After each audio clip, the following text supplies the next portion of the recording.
ம். செஸ்.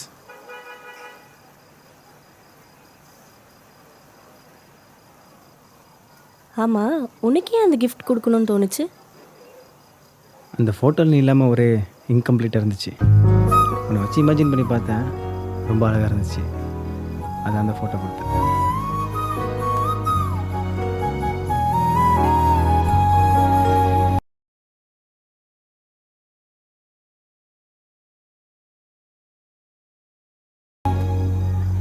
உங்கள் அம்மாவுக்கு நம்ம லிவினில் இருக்கிறது தெரியுமா? தெரியுமே. உங்கள் அம்மா கிட்ட எல்லாத்தையுமே ஷேர் பண்ணிடுவியா? கண்டிப்பாக. அது மட்டும் இல்லாமல் நானும் எங்கள் அம்மாவும் க்ளோஸ் ஃப்ரெண்ட்ஸ். எங்களுக்குள்ளே அந்த ஒளிவு மறைவே இருக்காது. செம்மையாக இருக்கும். நானும் எங்கள் அப்பாவுமே இப்படி தான்.